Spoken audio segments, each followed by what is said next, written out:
اس چیز پر جو اس کے پاس ہے مگن ہے۔ اب اس کو تھوڑا سا جیسے ہم نے کہا تھا انفولڈ کریں گے۔ دیکھیں سمجھنے کی بات یہ ہے کہ جیسے وہ صحابی بھی پریشان تھے، اور ہمارے لیے بھی اس میں یہ لیسن ہے کہ اگر ہم اپنے دین پر نہیں ہیں، اچھا چلیں ہم دین پر بھی ہیں، الحمدللہ ہم مسلمس ہیں، لیکن اگر ہم اپنے دین کو فالو نہیں کرتے، اور اگر فالو بھی کرتے ہیں اور ہمارے میں استقامت نہیں ہے، تو پھر ہم اس سے کیا سیکھیں گے؟ تو یہ جو میں نے آیات پڑھی ہیں، اس میں بھی اللہ سبحانہ تعالیٰ نے استقامت اور اس کے حصول کے بارے میں بتایا ہے۔ اب استقامت کا مطلب کیا ہے؟ کہ اللہ اور اس کے رسول صلی اللہ علیہ وسلم کے احکامات کی تعمیل اور اس پر عمل کرتے ہوئے راستے میں آنے والی رکاوٹوں پر قابو پانا اور صبر کے ساتھ ان کو برداشت کرنا۔ اس کا خلاصہ جو میں آپ کو کہوں گی وہ ہے کہ دین کو مضبوطی سے تھامے رکھنا ہے۔ ہمارا یہی مطلب ہے نا، جب ہم نماز میں سورہ فاتحہ پڑھتے ہیں تو ہم ان آیات میں کیا دعا کرتے ہیں؟ اہدنا الصراط المستقیم، ہمیں سیدھے راستے کی طرف لے جا۔ تو آپ نوٹس کریں کہ جب ہم نے پہلی نماز پڑھی تھی بچپن میں، تو تب بھی ہم نے یہی کہا تھا نا کہ ہمیں سیدھے راستے کی طرف لے چلو، اور جب ہم مطلب بوڑھے بھی ہو جائیں گے تب بھی ہم جب نماز پڑھیں گے تب بھی ہم سیدھا راستہ ہی مانگیں گے۔ تو بیسیکلی ہم کیا چاہتے ہیں مرتے دم تک؟ کہ سیدھے راستے پر ثابت قدم رہیں، ہم اس پہ ثابت قدم رہنے کی ہدایت کی دعا مانگتے ہیں۔ دیکھیں مسلم تو ہم جیسے مسلمان گھرانوں میں پیدا ہوئے ہیں، وہ تو الحمدللہ ہم ہیں، لیکن مسلمان ہونا کافی نہیں، بلکہ مرتے دم تک ایک اچھا مسلم ہونا بھی تو ضروری ہے نا۔ اگر ہم سورہ آل عمران کی جو آخری آیت کو پڑھیں تو اس میں اللہ سبحانہ تعالیٰ کیا فرما رہے ہیں کہ اے ایمان والو تم ثابت قدم رہو اور ایک دوسرے کو تھامے رکھو۔ تو ایک دوسرے کو تھامنے سے کیا مراد ہے؟ وہ یہ کہ آپ نے خود بھی سیکھنا ہے اور آپ نے سکھانا بھی ہے۔ اگر آپ کسی کو سپورٹ کر سکتے ہیں، کسی کو دین میں ہیلپ آؤٹ کر سکتے ہیں تو آپ ضرور کریں، صرف اپنا ہی نہیں سوچنا ہے۔ اور اپنے لیے بھی، یا اگر آپ کسی کی رہنمائی کر رہی ہیں تو آپ نے سب سے پہلے جس چیز پہ فوکس کرنا ہے نا، وہ ہیں جو ہمیں احکامات ملے ہوئے ہیں۔ اسے کوئی فرق نہیں پڑتا کہ آپ کسی بھی مشکل میں یا غربت میں یا آرام سے گزریں، اچھے دن بھی ہیں برے بھی ہیں، لیکن اپنی توجہ اللہ اور اس کے رسول کے احکامات پر مرکوز رکھیں۔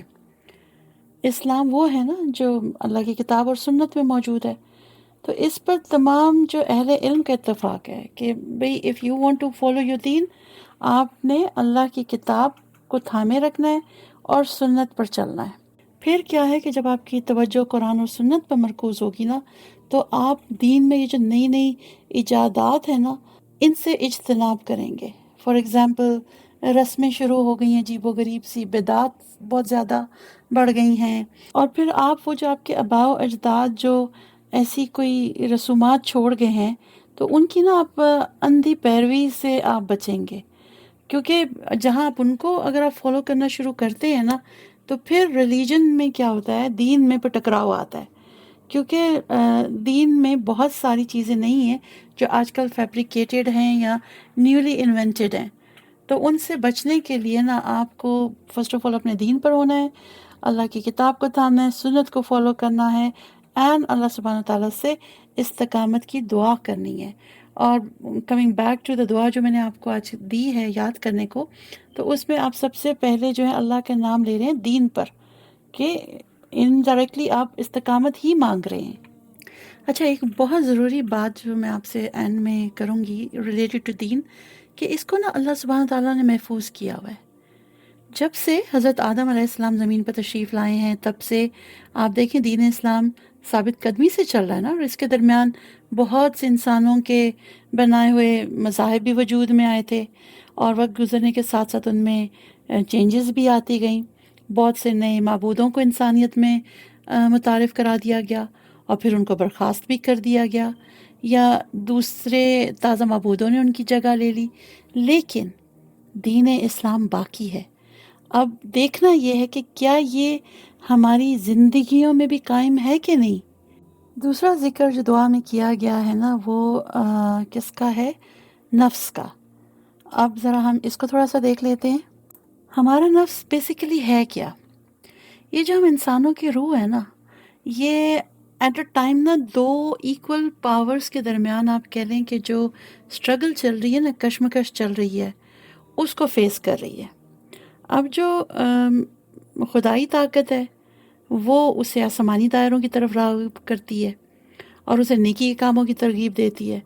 اب اس کے جو اپوزٹ دوسری پاور چل رہی ہے وہ شیطانی طاقت ہے، جو اسے تاریکی اور شرمندگی کی طرف مائل کرتی ہے، یعنی اس کو برے کاموں کی طرف دعوت دیتی ہے. اب جب آپ یہ کہہ لیں کہ خدائی قوتیں فتح یاب ہوتی ہیں تو ایک شخص انبیاء، اولیاء اور متقیوں کی صحبت میں ایک نیک و بابرکت ہستی کے طور پر ابھرتا ہے. تاہم جب یہ جو شیطانی قوتیں غلبہ حاصل کر لیتی ہیں تو پھر انسان سرکش اور شیطانی ہو جاتا ہے، اور کافروں، جابروں، ظالموں، وہ نا ان کے گروہ میں سے بن جاتا ہے. تو اب ساری لڑائی کیا ہے کہ اب ساری بات ہی نفس کی آ جاتی ہے. اگر ہم اپنے نفس کو ٹیم کریں گے نا تو ہم جو حقیقی راستہ ہے جو ہمیں ہمارے رب کی طرف لے کر جاتا ہے، ہم اس طرف جائیں گے. اور اگر ہم نے اپنے نفس کو قابو نہیں پایا تو ہمیں دنیا کے اٹریکشنز، گناہ کے کام، وہ ہمیں بہت زیادہ اپیل کریں گے. اس لیے اپنے نفس کو قابو میں رکھنا بہت ضروری ہے. جہاد فی النفس کیا ہے؟ شیطانی خیالات اور خواہشات سے جنگ لڑنا نا. تو اور اپنے جو بھی یہ جو خواہشات ہو گئیں، یا آپ یہ کہہ لیں ہمارے معاملات ہو گئے، ان سب کو عقل اور ایمان کے احکام کے تحت اللہ کے احکام کی اطاعت میں ڈالنا ہے. تو اس سے کیا ہوگا کہ جب ہم یہ سارے کام کریں گے تو یہ جو ہمارے تمام شیطانی خیالات ہیں اور اثرات ہیں، ان سے نا ہماری روح پاک ہو جائے گی. اور یہ جو ہماری جنگ ہے نا اپنے نفس کے ساتھ، یہ کوئی چھوٹی موٹی جنگ نہیں ہے. اس سے تو آپ نے 24/7 لڑنا ہے. تو اس کے لیے ایک کام آپ نے یہ کرنا ہے کہ آپ نے ہر روز جو ہے نا کچھ وقت جو ہے نا اپنے رب کے بتائے ہوئے فرائض کے بارے میں سوچنے کے لیے لگانا ہے. کہ یہ سوچیں کہ بھئی میں اس دنیا میں کیوں آیا ہوں. اس صحت مند جسم اور دماغ سے جو مجھے اللہ سبحانہ تعالیٰ نے نوازا ہے، تو میں اپنی یہ جو عقل ہے اور صلاحیتیں ہیں، ان سے میں کیا فائدہ حاصل کر سکتا ہوں. اللہ تعالیٰ نے یہ ہمیں دیا ہے نا، تو ان کے ذریعے میں کس طرح کی خوشی حاصل کر سکتا ہوں. بیٹھ کے نا اپنی زندگی پر فوکس کریں کہ اللہ تعالیٰ نے آپ کو یہ جو کتاب دی ہے، یہ آپ کے لیے ہدایت اور نجات کا ذریعہ ہے. تو آپ اس سے کس طرح فائدہ اٹھا سکتے ہیں. آپ اس کو پڑھیں، اس کو سمجھیں، غلاف میں بند کر کے الماری کے اوپر نہ رکھ دیں. کیونکہ اگر آپ نے اپنی نفس سے جنگ جیتنی ہے نا تو اس کتاب کو پڑھنا آپ کے لیے بہت ضروری ہے. کیونکہ موت کسی وقت بھی دستک دے سکتی ہے. یہ جو دنیا ہے نا، یہ اچھے اعمال کرنے کی جگہ ہے، جس کے نتیجے میں ہمیں کیا ملے گا؟ مستقل خوشی. جب ہمیں نامہ اعمال دائیں ہاتھ میں دیے جائیں گے، جب ہم پلسرات سے بھاگ کے پہنچ جائیں گے، اور پھر جب ہم نبی صلی اللہ علیہ وسلم سے ملیں گے، اللہ سبحانہ تعالیٰ کا دیدار کریں گے، اور پھر جنت میں اپنے محل میں رہیں گے. تو بس جب بھی آپ یہ دعا پڑھیں، آپ اللہ سبحانہ تعالیٰ سے اس خواہش کا اظہار کریں کہ آپ کا نفس جو ہے نا وہ آپ کو برائی کی طرف لے کر نہ جائے، آپ اس پہ قابو پا سکیں اور نیک اور اچھے اعمال کریں تاکہ آخرت میں شرمندگی نہ ہو. پھر تیسری چیز جو دعا میں مینشن ہوئی ہے نا، وہ ہے ہماری اولاد. اور ہمارے جو بچے ہیں یہ اللہ کی طرف سے ہمارے پاس امانت ہیں. اب ہمارا فرض ہے کہ ہم ان کی پرورش، تعلیم اور حفاظت کریں، اور جب وہ بڑے ہوں تو وی سی دا رزلٹ کہ ہم نے ان کو اچھا براٹ اپ دیا ہے.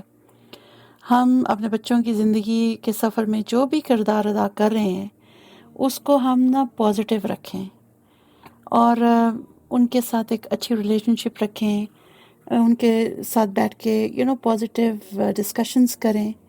لیکن ان سب سے ضروری کیا ہے کہ اپنے بچوں کو ان کے خالق کے ساتھ جو تعلق ہے نا وہ اچھی طرح ایکسپلین کریں.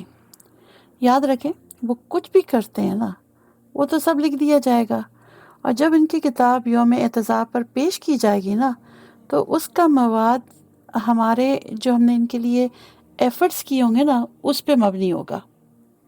اپنے آپ سے پوچھیں، آپ اس بات کو یقینی بنا رہے ہیں کہ آپ کے بچے جو ہیں ان کی جو کتاب ہے وہ صالح اعمال سے بھری ہو، اس میں ان کے اچھے کردار اور حقیقی کامیابی کی عکس بندی ہو؟ تو کیا ہم یہ سب کر رہے ہیں اپنے بچوں کو بڑا کرتے ہوئے؟ آر وی کانفیڈنٹ انف کہ جب ہم اللہ سبحانہ تعالیٰ کے سامنے جائیں تو ہم کہہ سکیں کہ اللہ، ہم نے اپنے بچوں کو احسان کے ساتھ بہترین طریقے سے ہم نے ان کی پرورش کی ہے، ان کو تیرے قوانین کی اطاعت کرتے ہوئے پالا ہے، اور ان کو ہم نے صحیح رستے کی طرف گائیڈنس دی ہے۔ تو کیا یہ احساس ہم کر سکتے ہیں؟ کیونکہ ہم زمین پر سب سے اہم کردار کیسے انجام دے سکتے ہیں انلیس ہم اپنے بچوں کو ان کے رب سے نہ جوڑیں، ان کے دلوں میں اللہ کی وحدانیت کو قائم نہ کر سکیں، رسول اللہ صلی اللہ علیہ وسلم سے محبت کرنا نہ سکھا سکیں، انہیں مضبوط نہ بنا سکیں، انہیں زندگی میں جو ڈفرینٹ اسکلز میں ان کو مہارت چاہیے، ویلیوز ہیں، وہ نہ ان کو سکھا سکیں، تو کیا ہم ان سب چیزوں کا جواب دے سکتے ہیں؟ یہ اسی وقت پاسبل ہے کہ جب ہم اپنی ذات پر، یعنی سب سے پہلے اپنے لیے کوئی ایکشن پوائنٹ رکھیں۔ ہمیں اپنا عقیدہ اور فقہ کے جو بنیادی اصول ہیں نا، وہ ہمیں معلوم ہونے چاہیے۔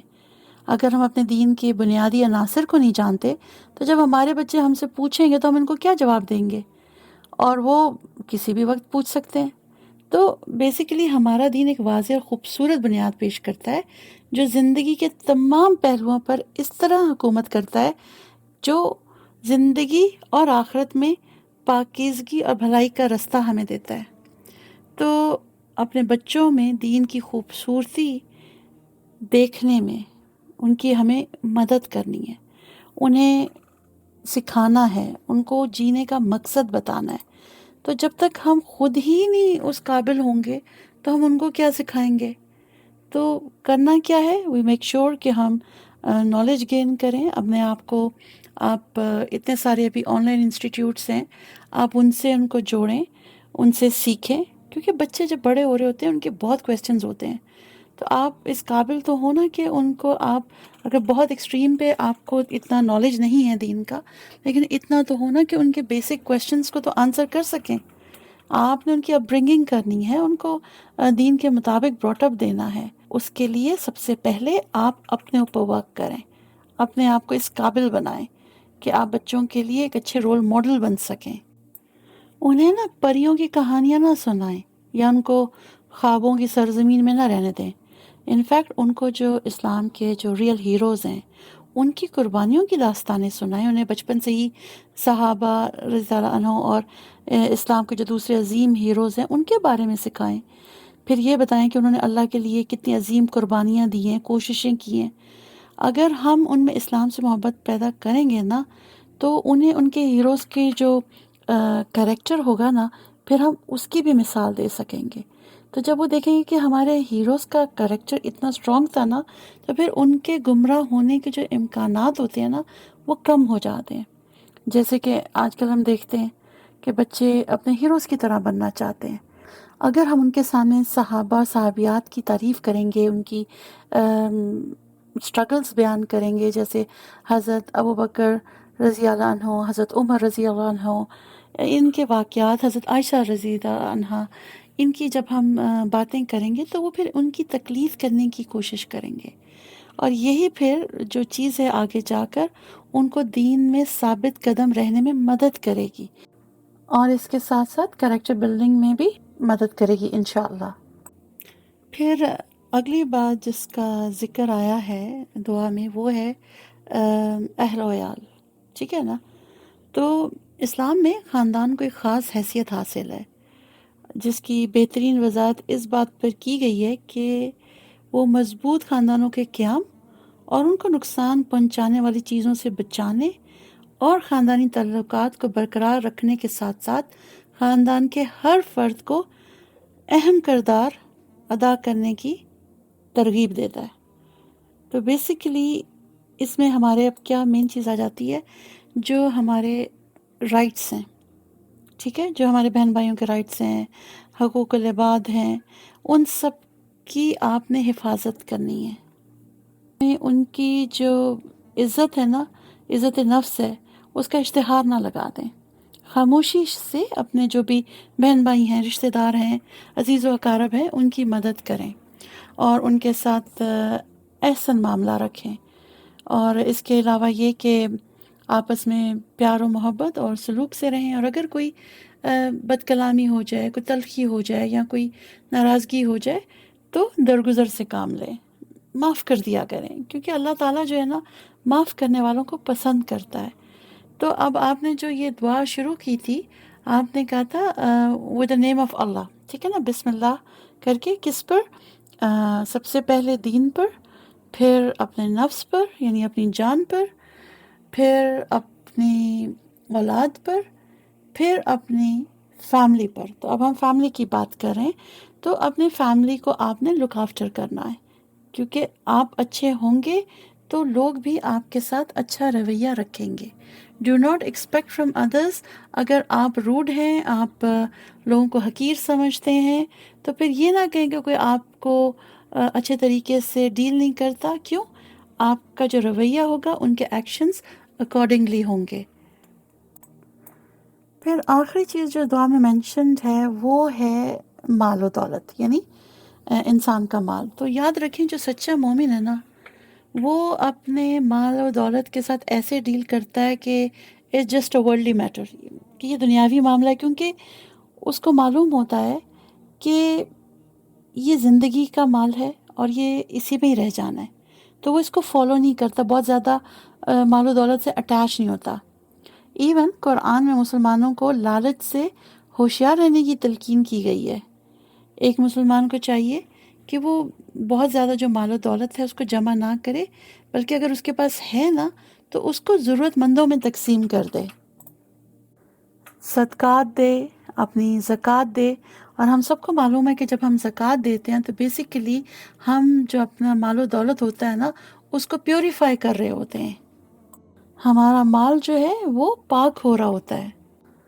ایز اے مسلم ہم لوگوں کا یہ بیلیف ہے کہ دولت اور کائنات کی ہر چیز اللہ کی ہے اور اللہ کی طرف سے ہی آتی ہے، لیکن ہمیں ساتھ میں یہ بات بھی جو ہے ماننی ہے، تسلیم کرنی ہے کہ دولت ہمیں زندگی میں لذت تو دے سکتی ہے، لیکن اگر ہم اس کو پوری ذمہ داری سے نہیں سنبھالیں گے نا تو یہ اتنی ساری جو دولت ہے نا یہ ہمارے لیے عذاب بھی بن سکتی ہے۔